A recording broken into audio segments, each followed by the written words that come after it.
Mesdames et messieurs, soyez salués où que vous soyez, partout à travers les quatre coins du globe.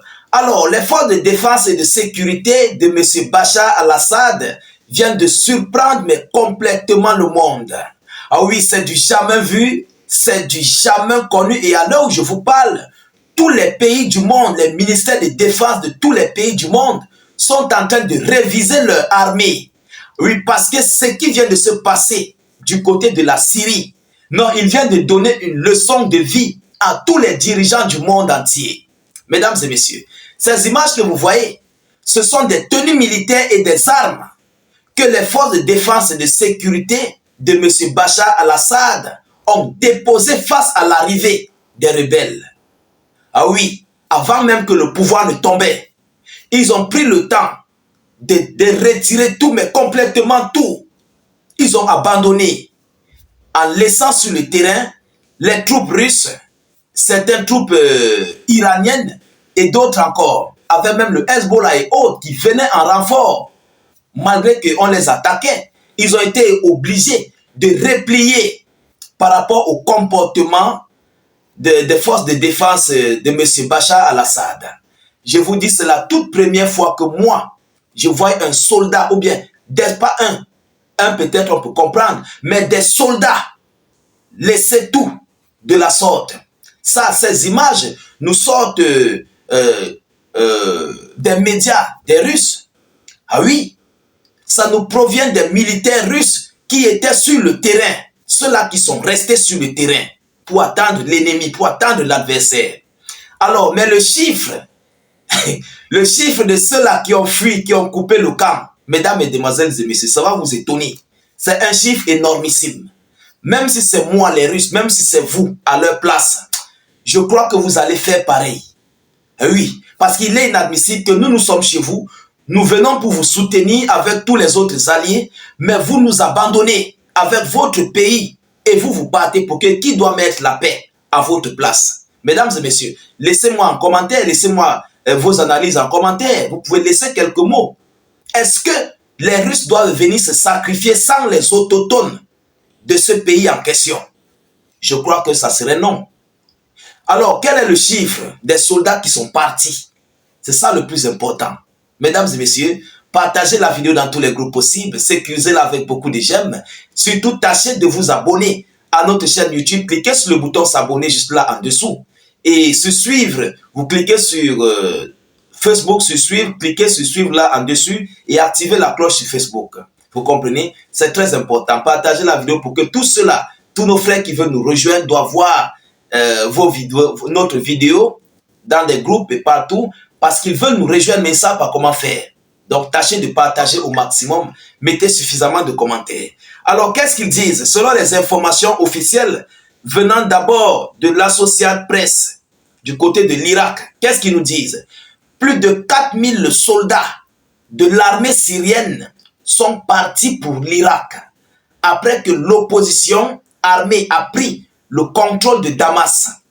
Plus de 4000 soldats, je dis 4000 soldats, ils ont déposé les armes et les munitions, leurs tenues, ils ont enlevé leurs écussons, tout, ils ont déposé et ils ont pris la route des champs.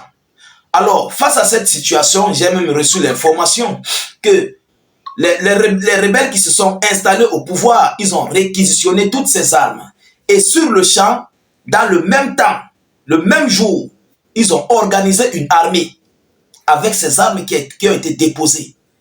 Ah oui, c'est énormissime. Ils ont organisé une armée. Il y a des tenues, il y a des armes, il y avait tout. Donc, les gars ont juste pris et voilà, ils sont entrés au travail, ils sont entrés au service pour la patrie. C'est de ça qu'il s'agit. Alors, selon les informations, selon une porte-parole de la milice irakienne, les soldats syriens ont rendu leurs armes, leurs munitions et leurs véhicules blindés et seront logés dans un camp non spécifié, a rapporté Associated Press. Voilà ce qui nous sort du côté de la Syrie. Alors maintenant, qu'est-ce que les Russes disent?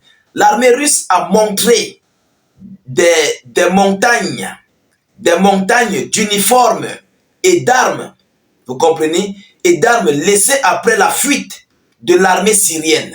C'est l'armée russe qui a filmé. Ce sont des soldats russes qui ont filmé ces images. Ces images que vous voyez, ce sont des Russes qui les ont filmées. Eux, ils étaient sur le champ de bataille. Vous comprenez? Alors, qu'est-ce qu'ils nous disent à la suite? Comme indiqué précédemment en ligne, les soldats de l'AAS ont fui le pays en masse, enfilant des vêtements civils dans la rue. Selon certaines informations, des entreprises entières, donc des groupes, des bataillons entiers quittaient le pays, des soldats. L'autre, c'était du côté de l'Irak. Ceux-ci, on ne connaît pas où ils sont partis. Où ils sont partis en Irak, où ils sont partis de quel côté, on ne connaît pas. On ne connaît pas. Où ils sont partis au Liban, on ne connaît pas en fait, parce qu'il y a plusieurs directions. Il y a la direction du Liban, par où ils font frontière avec la Syrie. Il y a le côté de l'Irak. Vous comprenez? Donc, ceci, on ne connaît pas. Donc, lorsque nous voyons les choses, on constate qu'il y a même plus de 10 000, non seulement ceux qui sont restés au pays, mais qui se sont cachés. Il y a plus de 10 000, peut-être plus, c'est petit. Il y a plus, mais la quasi-totalité de ceux qui sont partis, c'était des pro-Assad. Vous comprenez? Voilà, c'était des pro-Assad. Bon, parmi eux, il faut quand même le dire, il faut le savoir, ils veulent sauver leur peau. Oui, parce qu'il y a certaines rebelles qui remarquent certains hommes en tenue et qui risqueront de faire les comptes. Voilà, donc pour une protection pour eux, il est mieux probable de quitter le pays. Mais je ne vois pas que telle était la solution de quitter. Il fallait rester et combattre.